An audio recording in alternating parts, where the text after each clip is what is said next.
এই গণহত্যাকারী রাজনৈতিক দল আওয়ামী লীগ এবং তার দোসরদেরকে যদি বাংলাদেশে রাজনীতি থেকে নিষিদ্ধ করা না হয়, ওরা অস্থিতিশীল করবে এই দেশকে। কাজে পরিষ্কারভাবে জার্মানিতে, ইটালিতে যেভাবে ফ্যাসিস্টরা নিষিদ্ধ হয়েছিল, অন্তর্বর্তীকালীন সরকারকে আমরা অনুরোধ জানাবো অনতিবিলম্বে ছাত্রলীগ যুবলীগকে সন্ত্রাসী সংগঠন হিসেবে স্বরাষ্ট্র মন্ত্রণালয় থেকে প্রজ্ঞাপন দিয়ে আওয়ামী লীগের রাজনীতি আপনারা নিষিদ্ধ করবেন।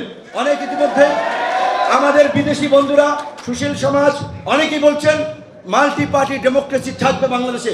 অবশ্যই আওয়ামী লীগ ব্যতীত গত নির্বাচনেও 63টি রাজনৈতিক দল নির্বাচন বর্জন করেছে।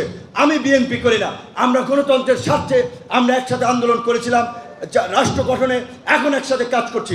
কাজে সমস্ত রাজনৈতিক দল, অনেক রাজনৈতিক দল আছে, মৌলিক জায়গায় হয়তো তারা একটা জোট করেছে, তারা যুগপৎ আন্দোলন করেছে। অনেক রাজনৈতিক দল আছে, এই ফ্যাসিস্ট আওয়ামী লীগের এই দেশে নিষিদ্ধ করা হলে বিন্দু মাত্র ক্ষতি হবে না। কিন্তু এই দায়িত্ব রাষ্ট্র সংস্কার যেমন অন্তর্বর্তীকালীন সরকার করবে, বিপ্লব উত্তর গণঅভ্যুত্থান পরবর্তী অন্তর্বর্তীকালীন সরকারকেই অনতিবিলম্বে এই আওয়ামী লীগকে নিষিদ্ধ করে পরিপত্র জারি করলেই দেখবেন আওয়ামী তৎপরতা বন্ধ হয়ে যাবে, দিল্লি থেকে ষড়যন্ত্র বন্ধ হয়ে যাবে। এবং দিল্লিকে আমরা পরিষ্কার বার্তা দিতে চাই, তোমরা গত 15 বছরে গুম খুন নারকীয় তাণ্ডব চালাতে আওয়ামী ফ্যাসিস্টের তোমরাও সহযোগী ছিলা।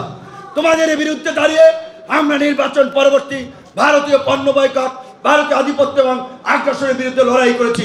কাজেই তোমরা যদি এই দেশকে আবার নতুন করে স্থিতিশীল করার চেষ্টা করো, আওয়ামী লীগের পুনর্বাসন করার চেষ্টা করো, তোমাদের সাথে সম্পর্ক ভালো হবে না। আমরা পরিষ্কার কথা, প্রতিবেশীর সাথে ভালো সম্পর্ক আমরাও চাই, কিন্তু সেই সম্পর্ক হবে দুদেশের নাগরিকের স্বার্থ সংশ্লিষ্ট ন্যায্যতার ভিত্তিতে, গোলামের ভিত্তিতে নয়। ডক্টর ইউনূস সাহেব যেভাবে বলছেন পরিষ্কারভাবে, তোমাদের 7 সিস্টার্স কনসার্ন, আমাদেরও পার্বত্য চট্টগ্রামকে তোমরা স্বাধীনতার পরবর্তী থেকেই অস্থিতিশীল করে যাচ্ছ।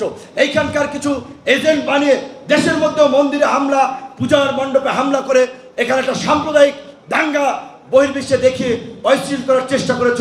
এইগুলা যদি পরিহার না করো, বাংলাদেশের জনগণ তোমাদেরকে ক্ষমা করবে না। সর্বশেষ আমি আমাদের আন্দোলনকারী, বিশেষ করে আপনারা একটা বিষয় লক্ষ্য করেছেন কিনা আমি জানি না, মারা গেছে যারা শ্রমিক, ওই জ্বালাইয়ের কাজ করে, সবজি বেচে, হকারি করে, এই আন্দোলন ছাত্ররা নেতৃত্ব দিয়েছে। ছাত্রদের সাথে কৃষক, শ্রমিক, আপামার জনসাধারণ অংশ নিয়েছে। সরকার যদিও বলেছে তারা তালিকা করছে, আমি সরকারের প্রতিও দাবি জানাবো অবশ্যই এই নিহত আহত ছাত্রদের যথাযথ ক্ষতিপূরণ, পাশাপাশি হাফিজ ভাইয়ের নেতৃত্বে একটা কমিটি করে যদি আমাদের এই পরিবারগুলোকে সরকার কতটুকু কি করছে, কারণ সরকারি কাজ সবসময় পরিপূর্ণভাবে হয় না, এইটা একটা তদারকি করে আমি মনে করি এটা খুবই ভালো হবে। আমি এটার দাবি জানাবো যে এই আহত এবং নিহত ছাত্ররা যথাযথ ক্ষতিপূরণ পেয়েছে কিনা, তাদের পরিবারের কি অবস্থা, এটা হাফিজ